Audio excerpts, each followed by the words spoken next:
Welcome back to another Bali COVID-19 update. This is March 20th, 2022, and my name is Bruce. Sometimes I have problems remembering what day of the month it is. So it is a lovely but slightly overcast day today.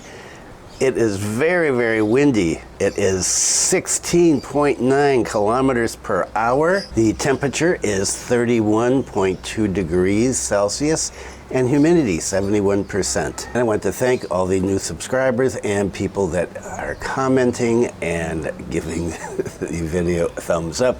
I appreciate it. There's a lot of stuff going on with people coming in to the island, and so well, some cool videos. You can take a look at the monkeys. They've got a Bali back video and another video from Bobo, and he does another Bali is back up here. And so, well, people are pumped. I'm pumped. Things are looking up. News from the government, any big news? No, nothing right now, but this is Sunday, and as usual, there will be an announcement, I'm sure, tomorrow night, most likely from Pak Luhut. And the main story today is about the proposal from Bali's government to add an additional 18 countries onto the VOA. So that's a proposal, but who knows, maybe tomorrow it will become a reality. You can never tell here. There's always something to keep you going. And so with these videos that I was talking about, the walking around videos, it's great to see people smiling and optimistic. After the last 2 years, boy, this is like, it's so welcome, so welcome. So with the VOA and the quarantine-free entry into Bali, what's left? Well, there's a few things left. We could expand the VOA around the country, and we could make it open for more countries here in Bali, and we hope that will happen tomorrow. And now there's talk about the PCR test, because we have to have a PCR test before you come in, a PCR test when you get here, then a PCR test another, 3 days later. And so a lot of PCR tests. And so that is something that players in the Bali tourism industry have been talking about. We need to get rid of those. And as you'll see in a segment below, Thailand is going to get rid of the pre-entry PCR tests starting on April 1st. And so is this where we're going to go next? We'll just have to wait and see.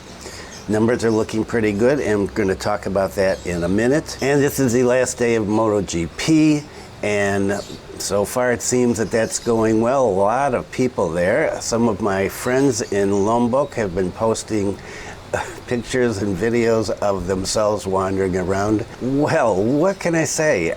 It's just, I'm pumped today. It's a beautiful day, and we're doing another cooking video. I'll talk about that at the wrap up. Okay, and so let's get on and take a look at the numbers. First, look at the national numbers. 7,951 new cases, 24,008 recoveries, and 188 deaths. And so the deaths have dropped down. Good news. Bali new cases, 77, well below 100. Recoveries, 187, and deaths, 5. And so I've been tracking the numbers all week, and they have been moving steadily downwards. That's good news. There is a segment talking about this. It says that the numbers are going down, and that's great, but so is testing. And so the two may be correlated. We don't know. But yeah, certainly people are getting tested less. And quarantine push is going on. In Bali and in Buleleng, we're up over 30% from what I was reading today. And so let's go on and talk about the main story and the countries that have been proposed to be added onto the VOA here in Bali. The other day, the main story was about extending that and adding on some more. Well, proposes additional 18 countries using VOA. China and India enter the proposal. So the Bali provincial government is now proposing additional countries that can enter the island of the gods with a VOA. According to the acting head of Bali Tourism Office, Bagus Pamayun, he said on Tuesday the additional 18 countries are being proposed to enter. And how did they pick the 18 countries? Those are the countries that have been the largest contributors of tourists to Bali in the past, and among them, China and India. According to him, since the VOA opened on March 7th, foreign tourist visits to Bali have continued to flow. And if you take a look at any of the videos of people wandering around videoing things like the monkeys or Bobo, and there's many others, you'll see we've got more and more tourists showing up here now. He said if you look at the data until March 13th, foreign tourists to Bali who use VOA are up to 595 people. He added, we propose that this also ask for input from the tourism component. I want VOA for all countries, but it must be gradual. The main consideration is market share. And when asked if it wouldn't be risky to open up to India and China as VOA recipients, considering that during the pandemic, they both became epicenters of the spread, he said that his party was trying to propose by referring to 2016 to 2018 visit data. He said, we are only suggesting it will be the COVID-19 task force that will describe. Of course, the task force has its own parameters for making decisions. And with the way things are going in China these days, with massive lockdowns again, I don't think we'll be seeing a lot of tourists coming in from China. Welcoming special tourist VOA, the Class 1 immigration office for Surabaya Airport has prepared 16 counters. Each counter has 2 immigration officers. This immigration checkpoint is capable of serving 32 passengers per minute. And what about these 18 countries? Now, there's an interesting one here because there's one country, and I've looked at this both in Indonesian and in English, and it's got, the country comes out the same. I've never heard of it, so maybe it's a misprint. Countries: Spain, Switzerland, Mexico, Brazil, India, Argentina, Chile, Poland, Morocco. What is Morocco? I cannot find Morocco. I've never heard of Morocco. Could it be Morocco? Tunisia, Denmark, China, Taiwan. Good. My friends from Taiwan can come. Hong Kong, Belgium, Hungary, Russia, and the Ukraine. Okay, and this is not a done deal yet. This is a proposal, right? So hold your horses, hold your horses. But we may see something open up on Monday night when Pak Luhut or somebody else in the government gets up and gives their speech, usually Pak Luhut, and maybe they will extend the number of countries eligible for VOA. Okay, I'm shooting today inside because it just started drizzling and then, wow, massive rain. So the other day I said, looked like the rainy season's ending, still ain't over yet. So let's get on with it. So we're in the pandemic still, and the government was talking about when we're going to move to the endemic. And here we have some new information from the Health Ministry. Health Ministry reveals conditions to shift from COVID-19 pandemic to endemic. So the Health Ministry spokesperson for COVID-19 vaccination, Siti Nadia Tarmizi, who I've talked about many times, said Indonesia is still in the pandemic phase based on a number of virus control indicators. According to Ibu Tarmizi, indicators to shift to endemic include the positivity rate of less than 5%, hospitalization rate at less than 5%, fatality rate at less than 3%, and the public mobility restrictions, or PPKM, at level 1. And this is the kicker, these conditions must occur for a certain period of time, such as 6 months. That's a long time. Indonesia's condition, she said, however, is still far from the requirements. So she said the government is not going to be hasty in moving from pandemic to endemic stages. And she said during the endemic period, cases may still exist, but they will not interfere with our lives as they are interfering with our lives today, where almost all of our activities, social life, religious life, and tourism activities are impacted by PPKM. She said eliminating a disease takes a long time, so we must surely be prepared to coexist with COVID-19. And so looks like we're going to be in the pandemic stage for a while, but we can look forward to going down to level 2 and level 1 around the country as the vaccinations spread. Okay, the numbers are going down, looking good, right? And we're all happy about that. But what about this? Task force urges people to take COVID-19 test if showing symptoms. So the number of new cases is continuing to decline. But so are the number of tests. Tests have been decreasing since the third week of February by 52% per week. According to a spokesperson for the COVID-19 task force, Pak Wiku, talked about him many times before, he said this means a decrease in cases is potentially due to positive people who are not identified. We all need to be aware of this. Do not let a decline in testing numbers have an impact on pseudo data on the decrease in cases. Pseudo data. According to Pakwiku, the decline in testing was probably due to the lack of public awareness about carrying out the test. And in addition, the government has dropped the requirement of having a test in order to travel. Based on a survey of Statistics Indonesia, BPS, in February, people underwent COVID testing due to two reasons: the office program, 51%, and travel requirements, 38.1%. Other reasons include the testing program, 23.3%, and that only 18.7% of the respondents took the test because they weren't feeling well. So people are taking the test if they need to, if they're required to. If they are not required to, not many people are doing it. And starting next week, Bogor is going to resume face-to-face learning. So Bogor Mayor Bima Arya said that limited face-to-face learning, or PTM, right, this is one of those that uses PTM, will be resumed in the city next week as COVID-19 cases continue to decline. The transmission of the Omicron variant in Bogor passed its peak, which reached 1,117 daily cases in February. The figures continue to plummet to 90 cases per day, just recently in March. And on that basis, the mayor decided to take the decision to reallow on-site studies during the enforcement of public mobility restrictions at level 2 in the city. The reopening of the schools, however, will be under strict health protocols in an effort to curb virus transmission.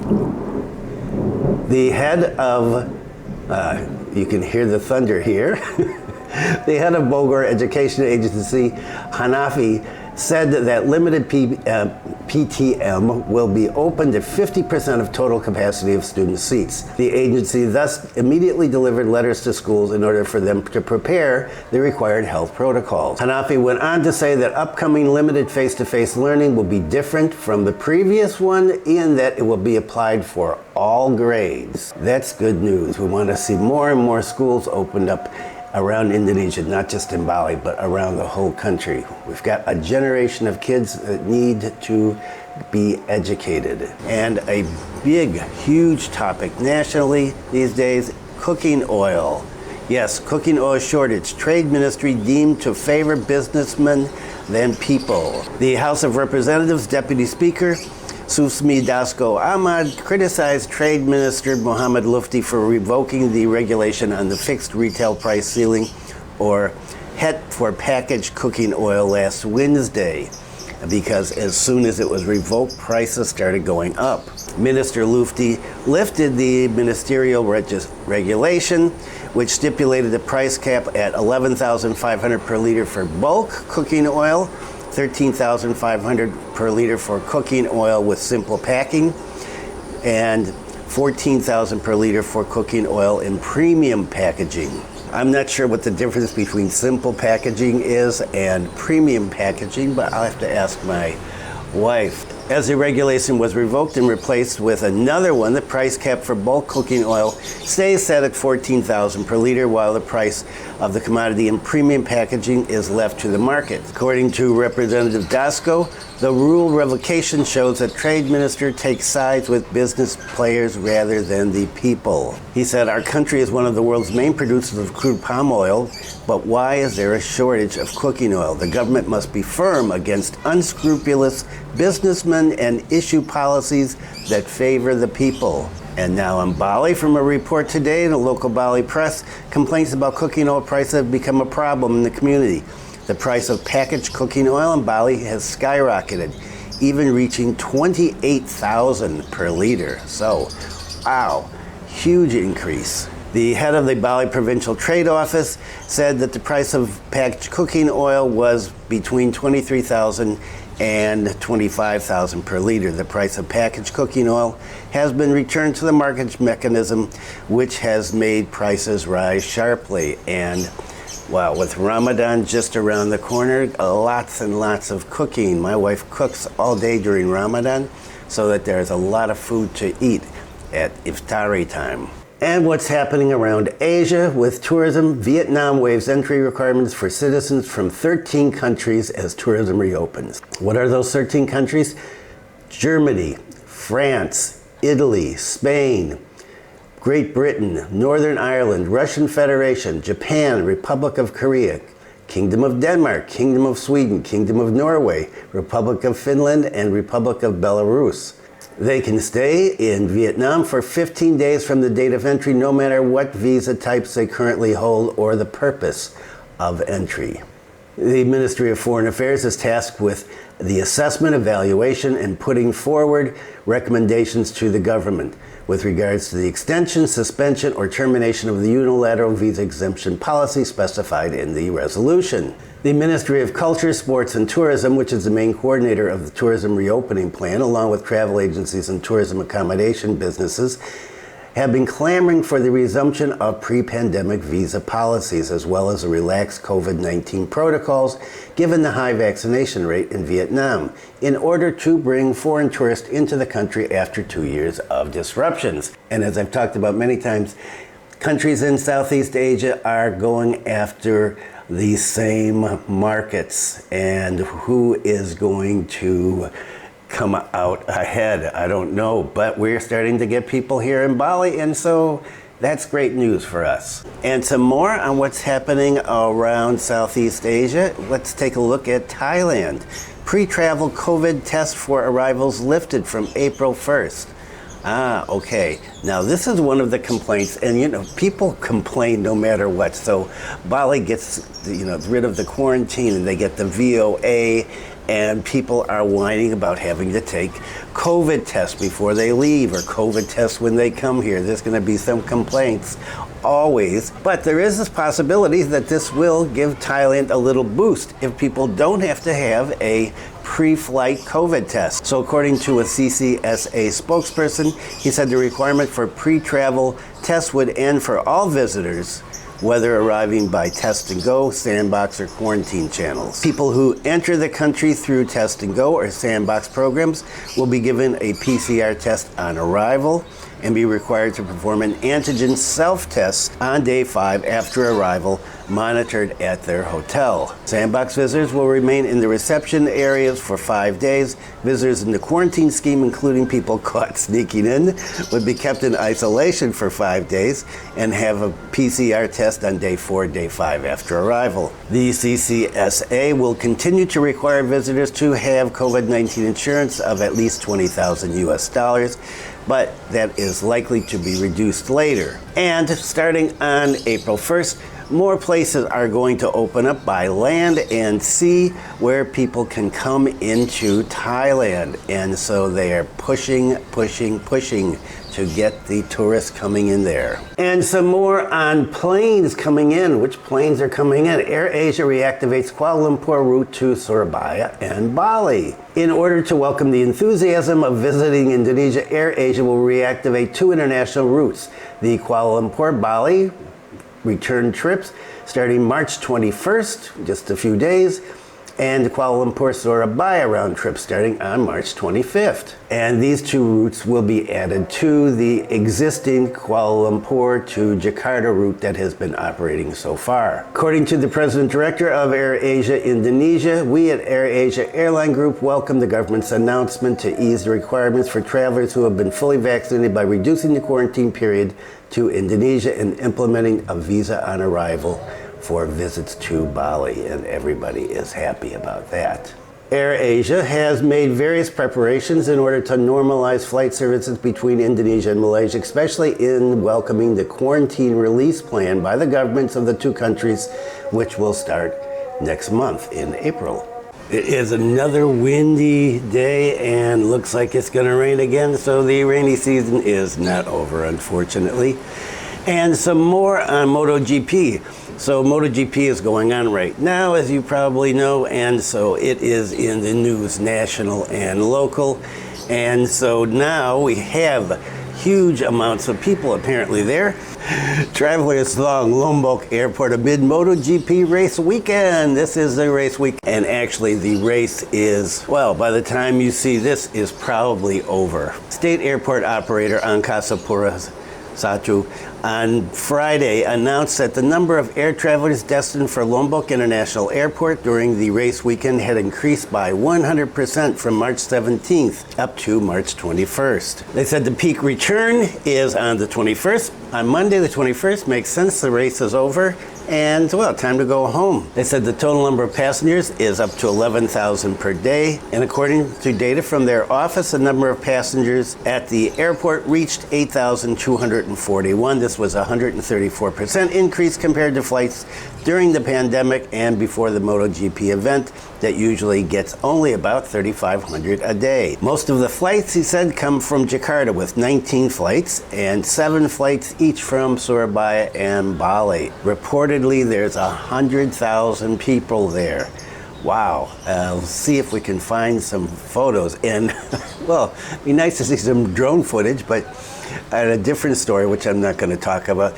They grabbed 19 drones of people that were flying them around despite the ban on the drones by anybody except official people. But, you know, some drone pilots, they're just going to do what they're going to do. And more in the final one on MotoGP.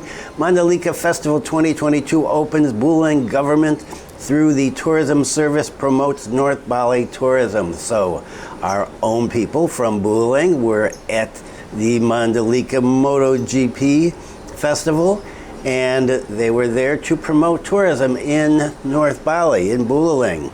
The mayor of Mataram noted that he was very happy and appreciated the participation of the Buleleng Regency Tourism Office in the 2022 Mandalika Festival. The head of the Mataram City Tourism Office said, "We hope that the relationship and synergy between the Regency of Buleleng and the city of Mataram will continue in the following events." And the mayor said, "I entrust my greetings to the regions of Buleleng and express my deepest gratitude for the cooperation in this event, where until now there have been around 100,000 tourists, both foreign and domestic, who have come through the air and sea entrances. So this activity is a golden opportunity to promote its tourism potential." And the Buleleng Tourism Office has been promoting MSME products owned by Buleleng, such as food, medicine, and fashion. And so if you've been here before, you know that Buleleng does not get the same amount of tourists that you get down, say, in Ubud or in the south in Canggu, Legian, Seminyak, Kuta. A little slimmer pickings up here. And well, I like that. Let's see if this works. At least people from Buleleng are out promoting the area and trying to get tourism going here again. Here's something cool. I don't know. I just came across this last night. First in Asia, it's located in Sanur, and it's the Art Hotel group. And it's a new hotel service called Gamer Asylum. Yes, Gamer Asylum. And what is Gamer Asylum? Well, it's a concept that is equipped with the latest gaming equipment and super fast internet connections every day for guests. The concept of the room can be adjusted according to the wishes of the guest, including complete gaming equipment, gaming chairs, headsets, and various kinds of games that are popular today. And here's something interesting. This new concept was created because it was inspired by the ban on gaming in China, where young gamers are only allowed to play games 3 hours a week. Okay, I knew about that. I didn't think a hotel would react here by starting a special gaming concept in their hotels. With the Gamer Asylum room, Art Hotel Group hopes that Art Hotel Sanur can become a haven for gamers to be able to enjoy their hobby as freely as possible without any restrictions. And what is it specifically that you're going to get? A super fast internet connection, breakfast for 2 people every day, complete computer gaming equipment, late checkout until 2 o'clock in the afternoon, 15% discount on laundry service. Okay, the laundry service. Well, I know some gamers who don't change their clothes. They may be gaming 2 or 3 days and they wear the same stuff and their desk is full of all sorts of junk. When I lived in Pakistan, my desk was the same way. I would spend a whole weekend gaming. And Gamer Asylum Room is available with several price options. Indonesian rupiah 4 million for 3 days and 2 nights, or 7 million for 8 days and 7 nights. Okay, it's not the cheapest in the world, but if you got a little bit of money and you are a gamer, well, you can just knock yourself out. The other day I talked about the Gilimanuk-Mengwi toll road, and here is a bump in the toll road.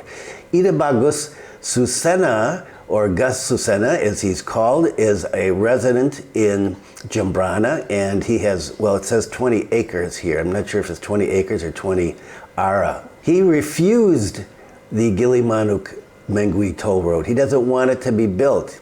He said he was not willing to let his land be released, especially without any clear socialization. Interesting to what he says here. He's quoted as saying, "My hope is that this project is canceled for the sake of future generations in Bali, for the sake of the preservation of Bali's culture, customs, traditions, landscape, beautiful scenery that other regions do not have." He added that Bali is a very small island with an increasing population, and the control of population from outside has never been considered by the local government. And so he's talking about people from other islands moving in here, which has really increased their population.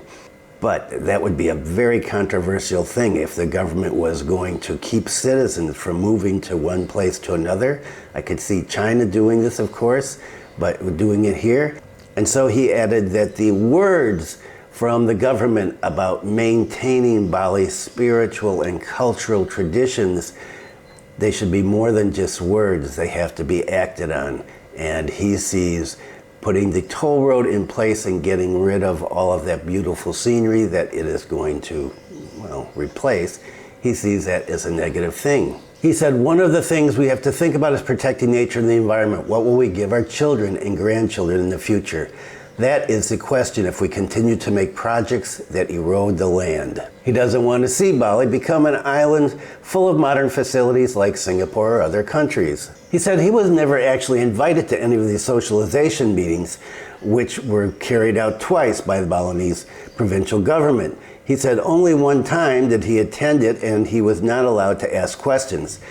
He was informed of the invitation by other people who saw that his name was on the list of land affected by that, but he wasn't invited, but he showed up anyway. And he rejects the claim of the governor of Bali, who said that only 2 residents rejected the construction of the toll road.